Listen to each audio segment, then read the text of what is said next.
Seigneur soit avec vous. Et avec votre esprit. Évangile de Jésus-Christ selon saint Luc.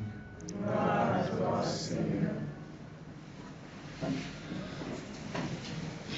En ce temps-là, Jésus disait à ses disciples, tenez-vous sur vos gardes, de crainte que votre cœur ne s'alourdisse dans les beuveries, l'ivresse et les soucis de la vie, et que ce jour-là ne tombe sur vous à l'improviste comme un filet. Il s'abattra en effet sur tous les habitants de la terre entière. Restez éveillés et priez en tout temps. Ainsi vous aurez la force d'échapper à tout ce qui doit arriver et de vous tenir debout devant le Fils de l'homme. Acclamons la parole de Dieu. Louange à toi, Seigneur Jésus. Louange à toi, Seigneur Jésus. Louange à toi, Seigneur Jésus. Louange à toi, Seigneur Jésus.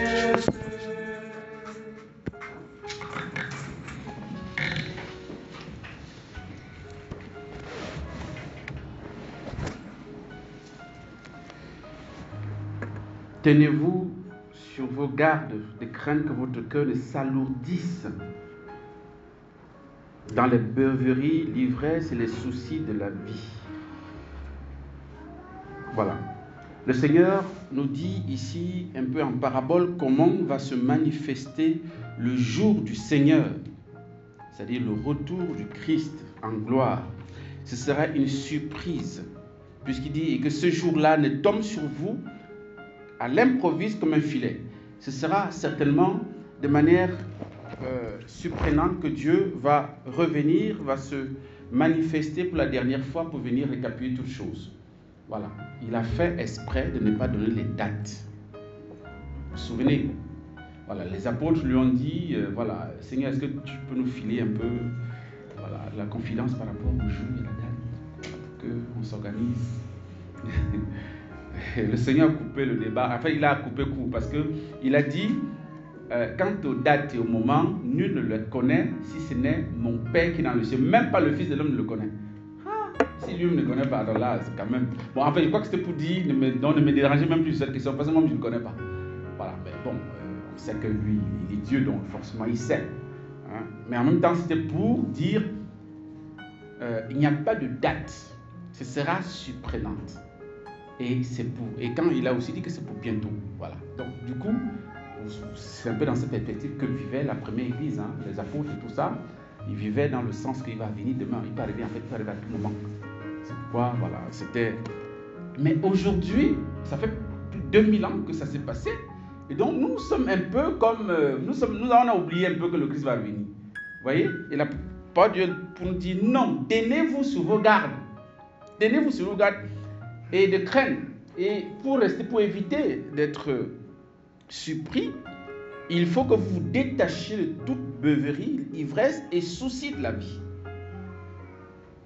Donc, ça veut dire qu'il faudrait que nous soyons tournés vers autre chose, vers le monde qui vient. Et il nous a dit, il s'abattra en effet donc sur tous les habitants de la terre entière, etc. Restez éveillés et priez en tout temps.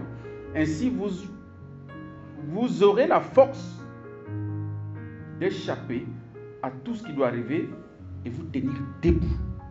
Ici, et c'est ça qui m'intéresse, c'est pourquoi on a pris cette messe votive à la Vierge Marie debout au pied de la croix. Il s'agit d'être debout quand le Fils de l'homme se manifestera.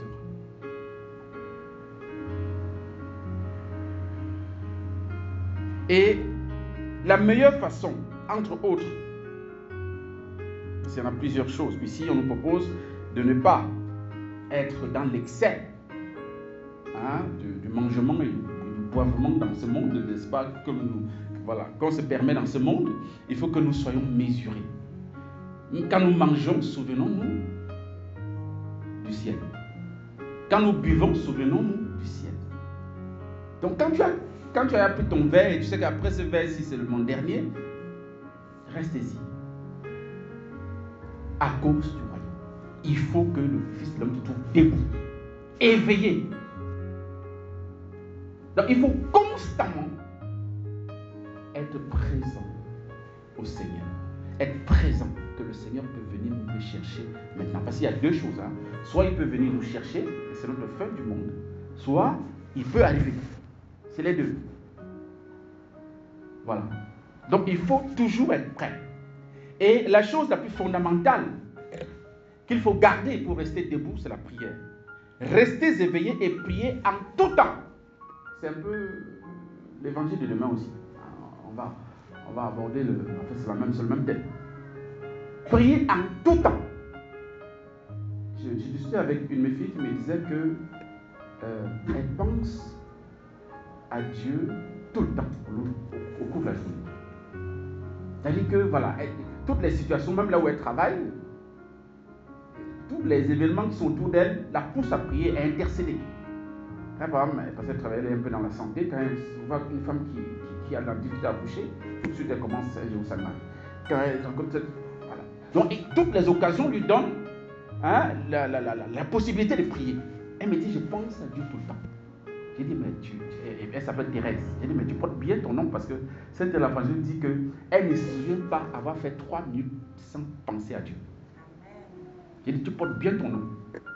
Et continue comme ça. C'est très bien. C'est très bien. Et nous devons être dans la même posture. Prier tout le temps, c'est penser à Dieu tout le temps. C'est être toujours dans les actes de prière. Seigneur Jésus, je t'aime. Jésus, j'ai confiance en toi. Vierge Marie, je t'aime. Voilà, je me confie à toi. En fait, trouver des occasions pour être permanemment dans la pensée de Dieu, dans la présence du Seigneur. Parce que le Seigneur, dans tout le cas, il est toujours en nous, il est toujours présent en nous. Mais c'est nous qui, très souvent, nous sortions de sa présence parce que nous faisons, dans nos beuveries, nos ivresses et les soucis de la vie. Et parlant des soucis de la vie, c'est les difficultés, les problèmes, les échecs, la mort, entre autres. Et la Vierge Marie nous enseigne à travers le fait qu'elle soit debout, qu'elle reste debout au pied de la croix, au cœur de la pire des atrocités qui puissent arriver à un enfant d'une femme. On est en train de tuer son fils unique. Elle n'en a pas 2, elle a 1. De manière biologique. Qui n'a rien fait à personne. Et elle est debout.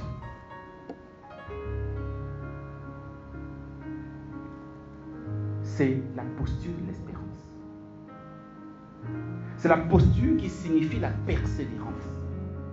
C'est la posture de quelqu'un qui a toujours la tête dans le ciel. Qui est toujours qui est toujours ajusté à la volonté de Dieu. En concordance avec ce que Dieu est en train de permettre en ce moment-là. Comment se fait-il que son fils, qui n'a fait que du bien jusque-là, se retrouve en train d'être crucifié comme un pire criminel? Comment se fait-il? Où est-ce qu'elle trouve la force pour rester debout? Parce qu'en temps normal, vous les femmes vous connaissent. Ah non, ça c'est clair que mon fils unique en plus, qui n'a rien fait à personne, vous le tuez pourquoi? Ah non, ça les soldats là, ils allaient sentir. Non, tout le monde est au courant. Non, mais c'est pas possible. C'est la bagarre généralisée, même si elle n'a pas de force là. Elle va vouloir. Non, c'est-à-dire, non, elle va se croire la plus forte du monde. Mais la Vierge Marie est debout. C'est le signe d'espérance, c'est le signe que, Seigneur, je ne veux pas m'opposer à ton plan. Il n'y a pas plus grand souci que celui-là, frères et sœurs. Et alors, nous avons des petits soucis qui nous fatiguent, qui nous fait perdre le nord, qui nous fait quitter le sens du ciel, le repère du ciel, pour très peu. Pour un oui, pour un non. Voilà. On oublie qu'il faut pardonner. On oublie qu'il faut prier pour les dénis. On oublie que voilà, il faut rendre le mal par le bien. Voilà, on perd de vue l'essentiel de notre vie, qui est le ciel, qui est la vie éternelle. Et je vous rappelle que l'objet principal de l'espérance chrétienne, c'est la vie éternelle, c'est le royaume des cieux. C'est l'objet principal. Et donc nous devons habiter dans cette espérance constante, donc dans cet éveil constant, que le Christ peut venir maintenant. Et quand il viendra maintenant, où me trouvera-t-il? Où est-ce que je serai? Est-ce que je pars avec lui? Ou bien, voilà, je vais partir plutôt ailleurs? Que la Vierge Marie nous aide, surtout dans nos moments de soucis, d'interrogation, qu'elle nous aide à rester debout dans la prière. Donc Marie était debout en prière, en train d'adorer la volonté de Dieu qui s'accomplissait sur son Fils, mourant sur la croix. Que nous fassions de même, que ce soit dans les moments de joie comme dans les moments de tristesse. Restons debout dans la prière, c'est-à-dire laissons Dieu au contrôle de tout ce que nous vivons et traversons. Amen.